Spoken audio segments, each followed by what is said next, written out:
Assalamualaikum warahmatullahi wabarakatuh. Perkenalkan, nama saya Mawanti.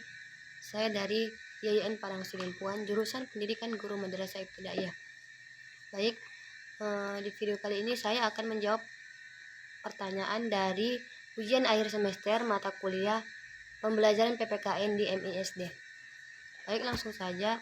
Baik, pertanyaan yang pertama yaitu bagaimana cara meningkatkan karakter siswa di STMI pada pembelajaran jarak jauh? Baik, menurut saya, pembelajaran daring atau jarak jauh sangat difokuskan untuk meningkatkan pemahaman siswa dalam belajar. Kemudian, aktivitas dan kegiatan yang dapat meningkatkan minat belajar siswa biasanya dalam hal kesenjangan akses ataupun fasilitas belajar di rumah. Kemudian, walaupun banyak sekolah yang menerapkan pembelajaran di rumah, bukan berarti guru hanya memberikan tugas saja kepada siswa, akan tetapi guru juga ikut berinteraksi dan berkomunikasi membantu siswa dalam mengerjakan tugas. Lalu, guru tetap perlu berinteraksi, berkomunikasi dengan siswanya, meskipun tidak dari dalam kelas. Kemudian, orang tua juga sangat yakin bahwa guru sangat membantu dalam membentuk dan membangun karakter anak-anaknya. Tanpa adanya guru, maka orang tua tidak dapat semaksimal untuk membentuk dan membangun karakter anak mereka. Di samping itu, orang tua juga harus menerapkan ataupun memberikan pembelajaran tentang akhlak dan karakter kepada mereka. Seorang guru harus bisa menguatkan karakter yang sudah baik dan masih yang tidak sesuai. Dalam contoh kecilnya, guru dapat memberikan penghargaan kepada siswa yang mengerjakan tugas dengan tepat waktu dan memberikan hukuman kepada siswa yang mengerjakan tugas tidak tepat waktu. Hal tersebut mengajarkan ataupun menanamkan sifat disiplin dalam mengerjakan tugas.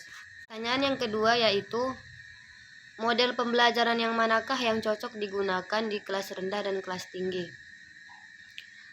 Menurut saya, model pembelajaran yang cocok digunakan di kelas rendah dan kelas tinggi yaitu model pembelajaran induktif, yang dimana seorang guru menjelaskan materi terdahulu, kemudian seorang guru memberikan contoh dari materi tersebut.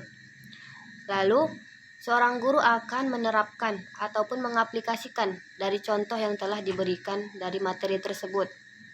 Maka, siswa akan lebih mudah memahami dan mengingat pembelajaran tersebut.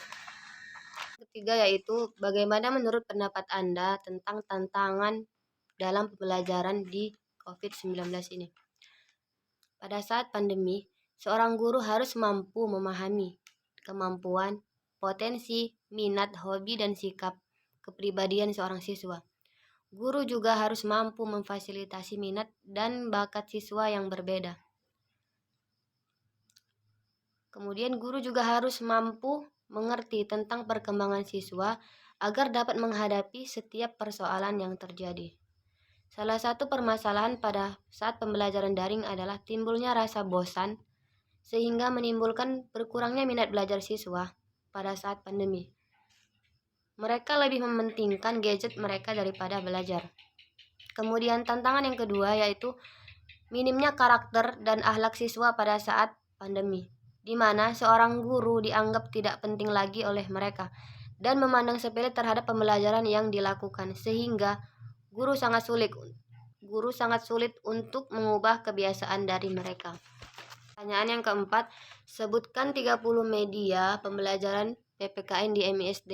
Yang pertama, media gambar, media audio, media YouTube, media cetak, media PPT, media transparan, media papan tulis, media film rangkai, media suara langsung, media audio gerak, media slide, media video, media peraga, media non proyeksi dan media proyeksi, media audio visual, media video, koran, booklet, leaflet, handout, browser, grafis, visual diam, visual gerak, TV, permainan, dan realia.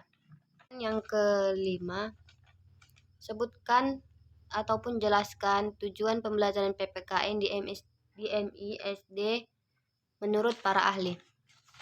Menurut CST Kansil 1994, tujuan PPKN ialah untuk meningkatkan pengetahuan serta juga perkembangan kemampuan dalam memahami dan menghayati, juga meyakini nilai-nilai Pancasila sebagai pedoman dalam berperilaku di dalam kehidupan bermasyarakat, berbangsa, serta bernegara, sehingga akan menjadi warga negara yang penuh dengan tanggung jawab dan juga dapat diandalkan dan dapat memberi bekal kemampuan untuk dapat belajar lebih lanjut.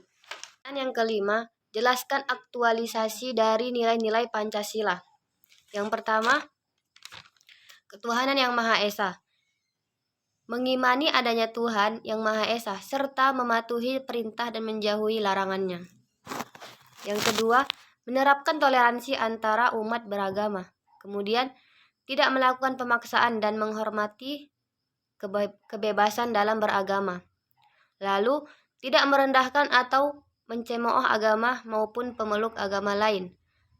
Dan yang terakhir, ada rasa kejujuran karena setiap manusia selalu dalam penguasaan Tuhan yang Maha Esa. Sila yang kedua, kemanusiaan yang adil dan beradab. Mengakui persamaan hak, kewajiban, dan kedudukan semua orang sama di mata hukum, agama, sosial, dan lainnya. Yang kedua, saling mengedepankan sikap toleransi atau tenggang rasa antar masyarakat. Menjalin pertemanan dengan siapa saja tanpa membedakan ras, suku, agama, ataupun yang lainnya. Berani menyuarakan kebenaran untuk mempertahankan keadilan, saling tolong-menolong dalam mengedepankan keadilan bersama tanpa memandang ras, suku, dan agama. Sila yang ketiga, Persatuan Indonesia. Bangga menggunakan bahasa ibu atau bahasa Indonesia sebagai bahasa pergaulan sehari-hari. Kemudian, melestarikan budaya Indonesia seperti baju adat, tarian, alat, bahasa dalam kehidupan sehari-hari. Membantu keluarga, teman, dan kerabat yang mengalami kesulitan. Lalu, saling bekerja sama menjaga ketuhanan NKRI dengan berpegang teguh pada nilai-nilai Pancasila dan bergotong royong. Sila keempat, kerakyatan yang dipimpin oleh hikmat kebijaksanaan dalam permusyawaratan perwakilan. Melakukan musyawarah untuk menghasilkan keputusan bersama, mengedepankan toleransi dan keadilan dalam mengemukakan dan mendengar pendapat dalam musyawarah.